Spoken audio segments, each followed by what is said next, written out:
Hey guys, what's up? It's Greg Srisvasti. So for my latest installment for Find Your Film, I have two directors on tap for you for this installment. First up is Uwe Boll, and you might know this writer-director from his previous works, which include Postal, Alone in the Dark, Rampage, and Assault on Wall Street. My Cinematics co-host Eric Holmes is a huge fan of Boll, and he actually interviewed him on Cinematics, and you can find that interview on our separate podcast feed over there. But I haven't seen a whole bunch of Boll films, but from watching First Shift, his latest picture, I definitely want to see more of his work. And for next week, we will be actually covering some more Uwe Boll films. I believe the movies we will review are the aforementioned Assault on Wall Street and Attack on Darfur, another movie that Boll directed. And I actually mentioned Attack on Darfur in the interview. So that's the first interview. First Shift itself is a buddy cop movie about a veteran cop named Mike, played by Gino Anthony Pesci, and he is teaching the new rookie Angela, played by Renton, not Rentone, Kristen Renton. My bad on the pronunciation. So it's Mike and Angela on Angela's first day on the force in New York, her first shift, and it pretty much tackles how they try to get along within the first shift. There is a whole bunch of seemingly unrelated stories which eventually converge towards the end of first shift. And a lot of these ideas for these subplots came from actually not Boll creating, even though he did write the screenplay for first shift, it wasn't a linear process. He took a lot of the subplots from different ideas and stories he culled over the years. So it makes for a very interesting movie. And Boll, like I mentioned in the upcoming interview, he definitely has a singular vision, and that POV is really pronounced in First Shift. I don't know how to really, I don't know, it just doesn't feel vanilla or something that you would see in your respective streaming service. And it's something that and I said this on Cinematics as well, it's a movie that I will remember. And I'm excited to watch more of Boll's work after really being a fan of Night Shift. I was going to say Night Shift of First Shift. I apologize for a lot of my mistakes in this intro, but First Shift, hopefully there will be a sequel, like a second shift or a third shift. And Boll mentions the possibility of a sequel in the interview as well. So as far as First Shift goes, it's in select theaters and on demand Friday, August 30th. That is the first interview. Hope you enjoy it. Finally, the second interview is with writer-director Daniel André. And Andre is a very interesting filmmaker because he has a new movie that hit theaters for a week or so. It's called Running on Empty. And no, it has nothing to do with the late River Phoenix or Sidney Lumet or Judd Hirsch. Running on Empty is a movie in and of itself, and it centers on this guy named Mort, played by Keir Gilchrist. And there's a new technology which you can actually find out your year and actual date and death of your date and year of your death. And when Mort finds out that he has less than a year to live, he starts planning accordingly. And will he find love? Will he find happiness within that year? You'll have to find out with Running on Empty. The original title is Mort in Sherman Oaks, and he mentions that title at the beginning of this interview and how actually that title will carry on to different markets, which is cool as well. This movie is mainly Los Angeles set, and I really love this movie because it's an anti-romantic comedy that's self-described by Daniel Andre in previous interviews because it seems like a hokey, silly, jokey type of rom-com, but it's not. There are jokes, there is humor, there is a light touch, but remember the subject is death. And the way Mort goes about facing his mortality and learning to connect with people or trying to connect with people during the process during his journey was pretty moving to me. And moving without being saccharine and resonant while also being true to life. Okay, so it co-stars Lucy Hale as one of the photographers in this dating service, which hooks up people who have a very short lifetime within this when they realize they have very little time to live. Okay. It's a dating service that I believe hooks people up together. Towards the end of the interview, I told Daniel Andre that I will purchase the movie on digital come August 27th. This interview was done about a week ago. Right now, as I'm recording Find Your Film, it's Thursday, August 29th. I purchased the movie on Prime Video, and it's a good purchase. I love supporting independent cinema, and this is a movie that I'm going to watch over and over again. The ending to me, which I will post the spoilers on one of our YouTube channels, either our Deepest Dream or our, who knows, maybe I'll put it on the Find Your Film channel as well. I will link when it's up, I will actually post it on the show notes as far as the ending of Running on Empty. It's just a memorable ending. And I have Andre talking about how the film ends as well. Okay, but it's not here on the podcast. It will be on one of my YouTube channels and will be up early access for our Patreon members. So I'll leave all the links in the show notes where if you're interested in learning or hearing some spoiler talk on Running on Empty, check the show notes of this podcast down the line. Okay. Yeah, I really, really love this movie. And Andre cites films like, I think that, what did he cited After Hours from Martin Scorsese, a movie called either Small Apartments or Empty Apartments. I'm going to have to look it up right now. It stars Billy Crystal, I believe. And then he also mentions how Charlie Kaufman, the screenwriter behind Being John Malkovich, what else has Kaufman done? He also wrote the screenplay to Human Nature adaptation. I don't have Charlie Kaufman's all of his information right now in front of me, but yeah, Human Nature adaptation, a whole bunch of other movies that Kaufman's done, and he did a Netflix movie from a couple of years back. But Kaufman is a very interesting filmmaker, and I love him too. But a lot of that quirkiness and surreal nature is part of what Morton Sherman Oak / Running on Empty is about. I really love this very skewed, interesting take it has on this dynamic where a guy finds out he's dying and what is he going to do? And if you're looking for a sappy, romantic comedy that'll make you feel good at the end and has all these really cool things to say about life and advice, you're not going to get it with Running on Empty. Instead, you're going to get a movie that, like First Shift, has its own distinct point of view. And at this moment in my life, that's really what I want. I want filmmakers, storytellers to just be able to make movies and stories and craft stories that I feel does not come out of a committee or a sausage factory. I don't mind those sausage factory type movies when my eyes are glazed at the end of the day and I just want to turn off my brain and watch something, I don't know, no disrespect, like John Woo's movie The Killer, the remake of it, just saw it on Peacock a couple nights ago. Fine. It was empty calories, had a good time, took 2 hours. It washed over me and I don't remember it. Okay. Movies to me like First Shift and Running on Empty, which are done on a insect-like budget compared to The Killer, these are the movies that I feel that are just freshly made from people who, I don't know, it just feels so much more original and fresh to me, these type of movies. You guys might disagree, okay? So we'll love to hear your thoughts on First Shift and Running on Empty and The Killer. And I wasn't disrespecting The Killer. I had a good time.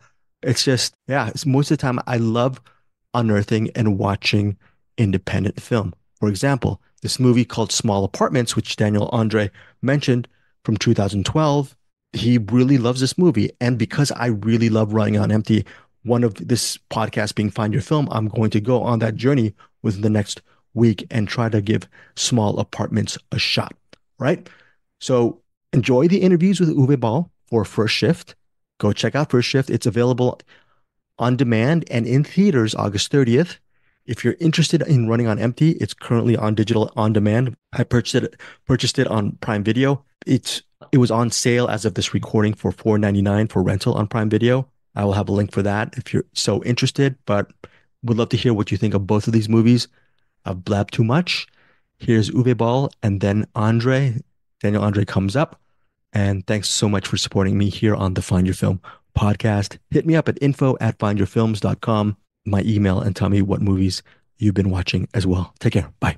So I'm here with the filmmaker, the director, writer of this really cool film called First Shift. Cop drama set in New York City with interlocking stories. How much of an ambitious screenplay? How hard was it for you to write the script? Because you have so many different subplots and they ultimately converge. Yeah, so I had actually the subplots first. So I was for years I write down ideas and I wrote down that for example, that an old guy gets a heart attack and his dog is still in front of the supermarket. So I write a lot like just random ideas down, and then sometimes they lead to nothing. Sometimes they lead to a film in the end. And I always wanted to do a cop film in New York. So now I didn't saw directly like, okay, how can I interconnect that? But the idea was then like, okay, let's do it. That all plays in one day and everything happens parallel to two cops who need to work together the first time. And the actors, Kristen Renton and Gino Pizzi, they brought a lot of humor in. So we worked together on the script, on the dialogue, on the backstory they had, like where she comes from. It was her idea because she lives in New Orleans, but her idea was, I'm coming from Atlanta into New York. It's not my territory. So that made the film so much better, the whole dynamic and chemistry between them. Because when you read the original one, what I wrote, it was very dark and hard, as the subplots are. And I think the film gained so much quality based on that two actors. You know, a lot of people, writers, they say when they have a dream, they will have a notebook by them. And when they maybe wake up from the dream, they'll write up some of the ideas or just that's probably some of the stories they write. And when they wake up, they go back to the story and whatnot. All these fragments or ideas that you have, do you have a drawer full of just ideas that you've written over the years? A Yes. treasure trove? Oh, Yeah. Like, but when sometimes I just talk it in my phone, when I had like an idea for a good scene or a good character or a good plot. Some movies I had I had the plot first, like the big plot first, but I didn't have the characters or the little stories and the little dramas in between. This took them time to develop. But sometimes, as with First Shift, I had really ideas for scenes and a general setup, but I didn't have the idea how this whole day plays out.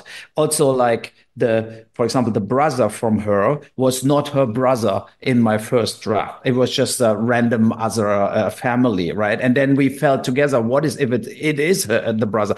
And that is great.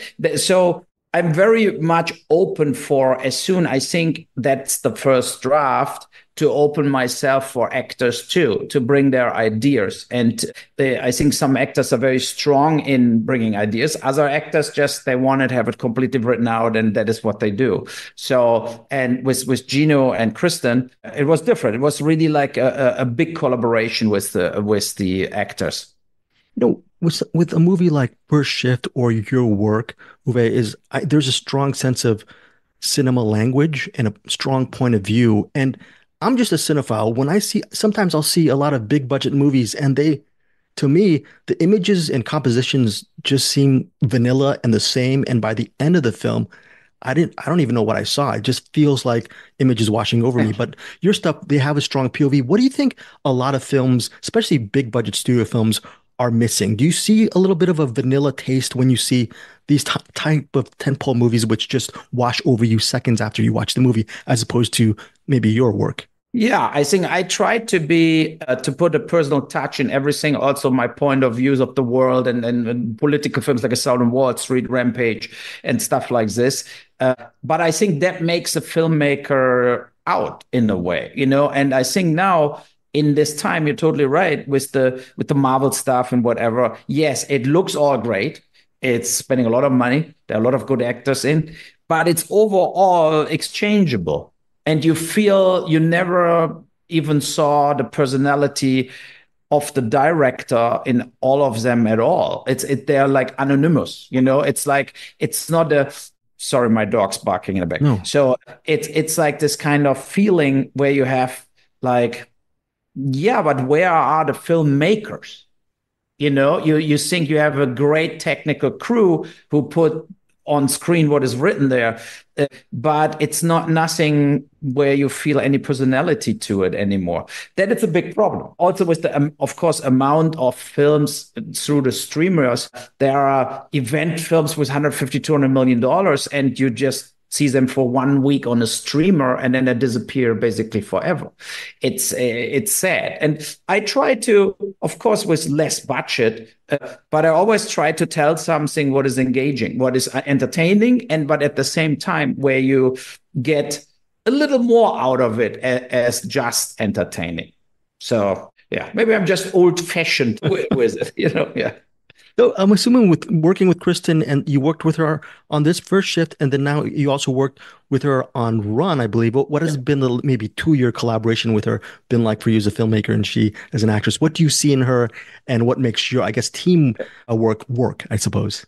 Yeah, I wanted Gino in Run too, but we made the decision together we cannot do that because we cannot make a film where these two are cops in New York and then it's a totally different thing. So Gino has another job in Pittsburgh also, so it was all good. But no, with Kristen, it was so good collaboration that she's so disciplined and prepared that I felt doing a film Run is about migration, is about a lot of Africans in the film and all that stuff. And I know she will adjust also to them, to a lot of there were like sometimes 100, 150 extras and stuff like this. And I know also she will get good along with the other actors. In Run, we have James Russo, Ulrich Thompson, Bakar Abdi, Amanda Plummer. So we had a lot of bigger actors in the film.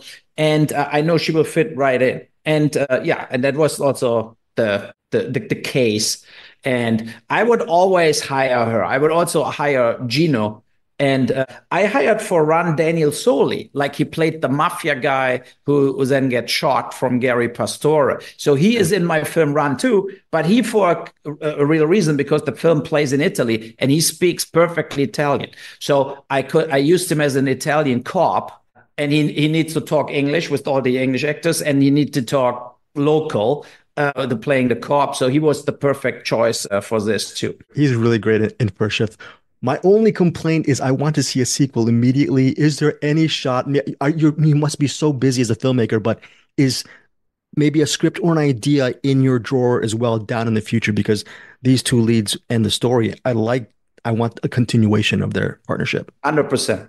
It's like we already have. We want to do we have two options. We do a trilogy, or we do 6 or 8 episodes, right? So, and I hope, of course, that the movie is doing well on the streamers, and I think it will run on Showtime later this year too. So that would be very good, so that we have this kind of maybe there we get money, that they say, look, let's do this. Let's do another part. Let's do an 8-part mini series with these two people. There are loose ends in the story, but there's also, I set it up, the end, right? I set the end up that it continues because I loved it so much. I would love to do more First Shift, films or as a TV series. And there's so many good TV cop shows, but I think First Shift looks really theatrically.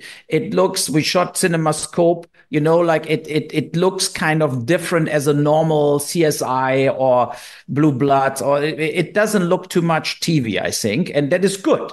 And I love this kind of shows when it's not necessarily every episode is one case and the case is closed. And I think First Shift would be great. I think people would watch it also if it's on cable TV or a network.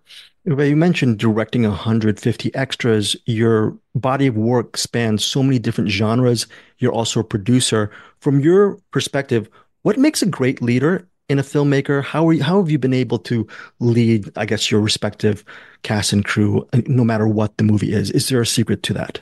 It's funny because I just watched a documentary about Postal, about the video game, and they talk about the film too, and they interviewed the actors.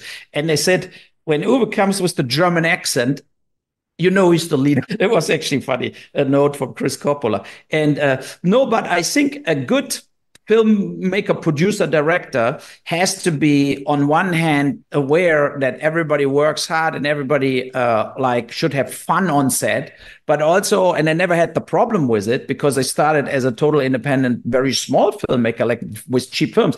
I need to be a driving force to everybody. I need to move it forward. And that is so in my flesh and blood that being a lot of times the producer and director, it's like I don't let the people slow down.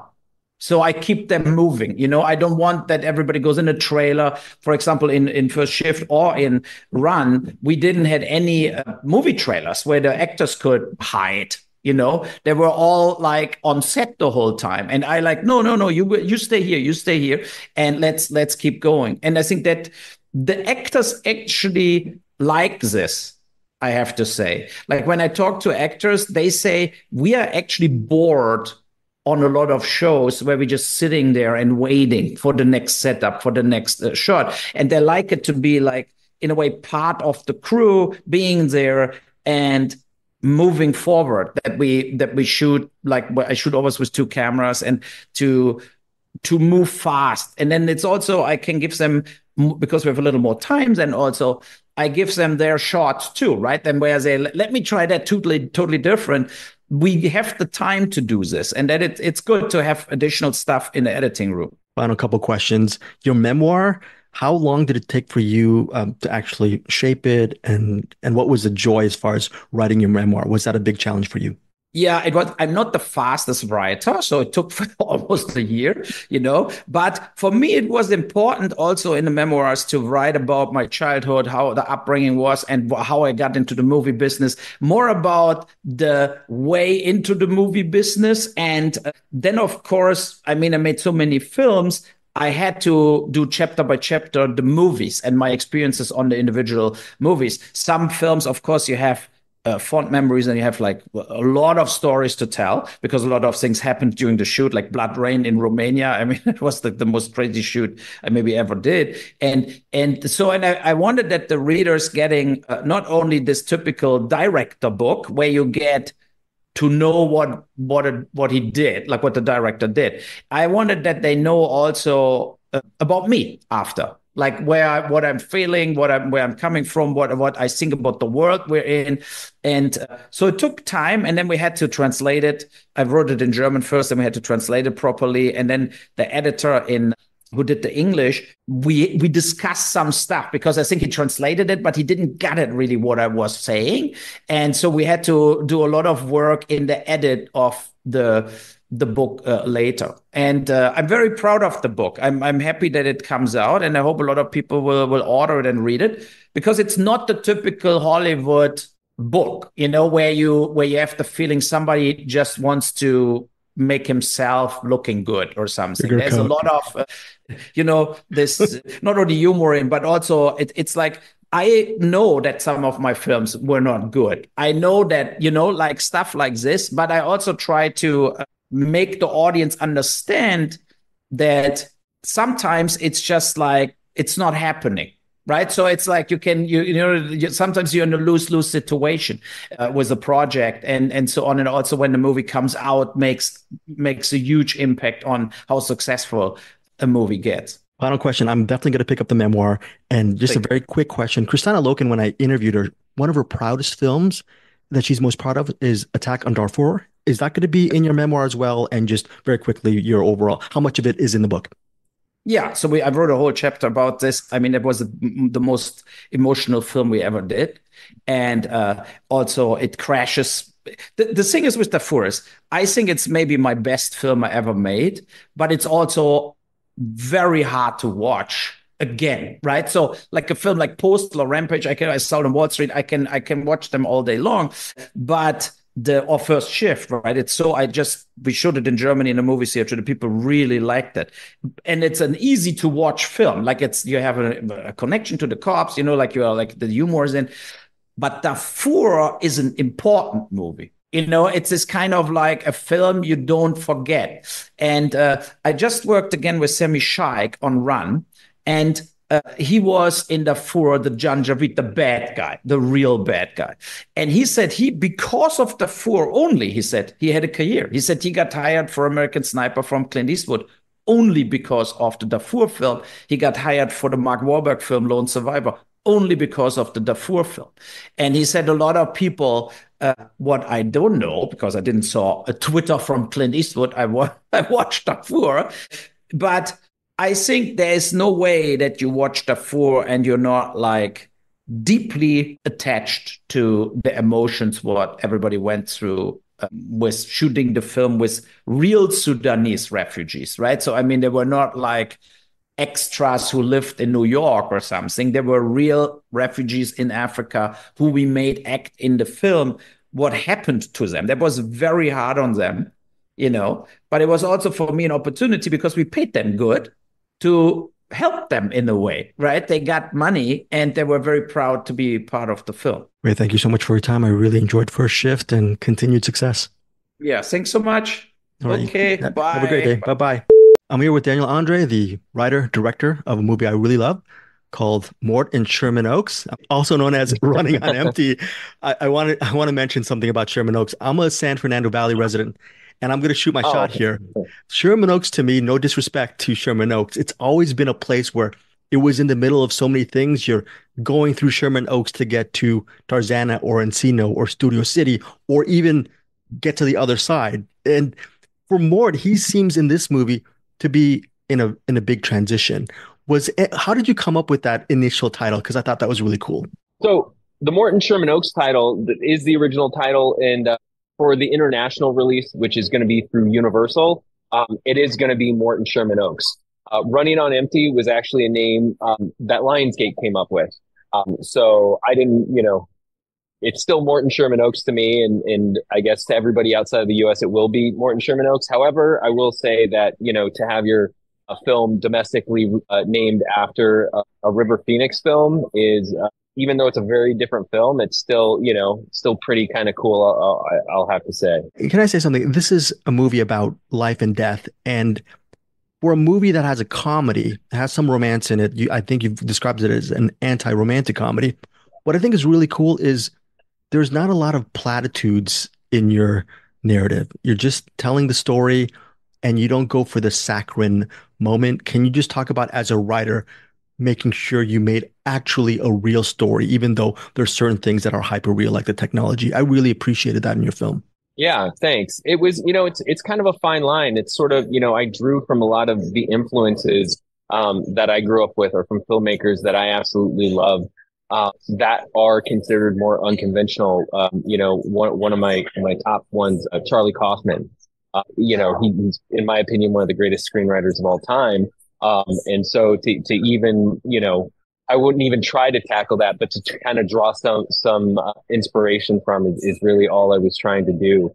And I think what's great about his films and other films like that, even Punch Drunk Love is another one of my all-time favorite films. To where it's just After Hours is another one where it's sort of more about the character and the character's journey versus getting into all of these plot and subplot and this and that and background and whatever. And it's more about sort of the concept and the characters. And that was very much by design. If you're going to write, direct, produce your own project, have your own company as well with Analog 77 Films, what are people who want to be in your position like kind of missing? What's the big sort of unlock that maybe a lot of people don't get because you're doing so many things and you have been able to accomplish that? What are a lot of people missing along that journey for you? I mean, as cliche as it sounds, I think it's not giving up. I think it's about, deciding to do something and following it through. I think it's also about not, putting a timeline on it. In Los Angeles, you see that a lot, actors move here, creatives move here. And, I think in their mind, whether they say it out loud or not, and a lot of them say it out loud, like, I'm going to give it 2 years, I'm going to give it 5 years, or, oh, I've been here for 10 years and it's still, my time hasn't come. It will come, follow your, what's true to you. Follow what you feel your purpose is. And a lot of times too, if that's not your purpose, you will find a trajectory to take you where you're supposed to be. There are a lot of people who, in Los Angeles, they move here and they moved here to become an actor, and then they end up becoming like a famous movie producer or a director or something else that they didn't even see. But it's, I guess you can't really quantify these things. You just have to literally make a decision and keep going. And I think even if you're an actor and you move here, and you stay here and you just never leave, you will eventually find your spot where you fit in to do something you love and to be in an industry that you love. Yeah, I'm going to cut this for our listeners. I'm not going to release this until a week after its VOD release on August 27th. But I just want to say that it was a masterstroke at the end of your film where there is no Mount Fuji moment for Mort. he dies and he accepts his death via the vehicle. Can you just talk about that creative decision? Because that is so unorthodox, but it is the fate, I think, of 99.99% of humanity. And I thought that was very poetic. Can you speak to that? Thanks for mentioning that, or and for noting that. Yeah, it's funny. I had I had one producer, a pretty big producer in Hollywood. He read my script years ago, and he said he has to live. He can't die in the end. And you know what? That's also why it's not a $50 million film, that it's more kind of in the independent film wheelhouse. And I'm trying to tell stories. I'm trying to look for stories that kind of aren't defined by convention or genre. And I think that for me, I was very lucky. I grew up in the 80s and the 90s, but I think in the 90s particularly, like the Miramax years, guys like Tarantino, Robert Rodriguez, Kevin Smith. That was sort of when Hollywood went back to artists, sort of to let them kind of create this wild west of independent filmmaking, similar to, if you go back 30 years prior to that in the 60s, with like American Zoetrope, Coppola, Scorsese, and all of those guys. And I feel that we're sort of, I'm hoping, I think we're getting back towards that. And I think you see it with sort of the way that the whole superhero movie kind of stuff is going now. I think it's depleting itself and sort of eating itself from the inside. And I think that we're getting to a point where people are ready to let filmmakers and artists tell more unconventional stories. And so luckily I was able to make pretty much the movie I'd set out to make with the ending. And I think it's also giving the audiences a lot more credit than we've been giving them, where we think, and even though it might be a tragic ending, I think it has a very uplifting message in the end. And that was important to me too, to not just, kind of like, okay, he dies, that's the end. And yeah, that's kind of a downer. You've invested, an hour and a half of your life following this character. And I think that even though he dies, I think it gives justice to his journey into the story at the end. Yeah, amazing, amazing stuff. But look, this is a very purposeful script. And as a cinephile, I'm just wondering about your own office, if you have other scripts you're developing or you've written over the years, because just wondering about that and what's moving forward regarding you as a filmmaker down the road within the next several years. Yeah, thanks for asking. Actually, we have a lot of stuff on the slate right now. Hopefully, the next one I think that's going to be up is a film called The Last Will. And it's kind of along the same lines of being like an indie type of film. It's kind of more of a family dramedy, a little bit on the dark side. Another project we have in development right now is actually a series that's based off of the dating service in Running on Empty / Morton Sherman Oaks, called Till Death Do Us Part. And it's essentially is based or centers around Tilda and Kate in the dating service and the people who come in there, and how they in the series got the technology to find people's death dates, which seems super fun. And I can't wait to kind of explore that world again, but more focused on the dating side of it. And then the last one I want to mention is it's called Cured, and it's based on a book called Cured, The Tale of Two Imaginary Boys. And it's the memoir written by Lowell Tolhurst. And Lowell Tolhurst is one of the founding members of The Cure, the band The Cure. Him and Robert Smith met when they were 5 years old. And it's sort of, it has elements, and it's about his experiences with the band The Cure, but it also follows him through his struggles in life. And when I read the book, it was just such a touching and well-written book. And we were lucky enough to, I pitched Lowell the idea for the movie. And then I adapted the book into the screenplay. And that's really, that might be a little bit further down the line because it's going to be a much bigger production. But it's something very near and dear to me. Dumb question. Teenage you listening to Letter to Elise or pictures of you, and then now as an adult adapting. Is that surreal, or is it not surreal because you've been in this game and really you've been struggling and climbing that mountain? Is it not as surreal as I think it is? I think honestly, that's probably like, as far as like the films and people I've worked with, it hasn't been too surreal because I was a kid actor and I've been around this stuff for a long time. But I have to say, yeah, getting to work with Lowell on this and to be around something that was, took so much of my time as a teenager growing up, and you kind of idolize these people. That's definitely a huge blessing, and I'm really grateful to have that be something that I'm involved in. Daniel, final question, and this is a hard one, but after watching Running on Empty, for our listeners, can you name a movie that you feel is maybe underrated or underwatched that you personally love that you would like to recommend our podcast listeners, and what makes this specific movie unique for you? And thanks for your time. Sure. Sure. So there's two. There's a bigger one that I think more people might know of, but I think maybe a newer generation hasn't seen, is Martin Scorsese's After Hours, which is just such a great film on every level, cinematically, acting, everything, storytelling. But the other one, I just want to give a shout out to, because I have forgotten to mention this one that did give me some inspiration towards more. It's called Small Apartments, and it was directed. I can't think of his name right now. Same director who did a movie called Spun. But Small Apartments, Billy Crystal's in it, Johnny Knoxville, Juno Temple. It's a really, really cool, unconventional indie film. Wow, and it was unconventional just in the story structure from your recollection, or it just because I remember that name, I haven't seen it, but it got some praise. It's a gem of a film, correct? Yeah, absolutely. I think it's definitely a film that was kind of overlooked or didn't get the attention it needed. But I think it's a beautiful film. And I think genre-wise, I mean, it's a very strange film. I don't even know where to begin to kind of describe it. It's wacky, it's bizarre, but at the same time, it's incredibly heartfelt.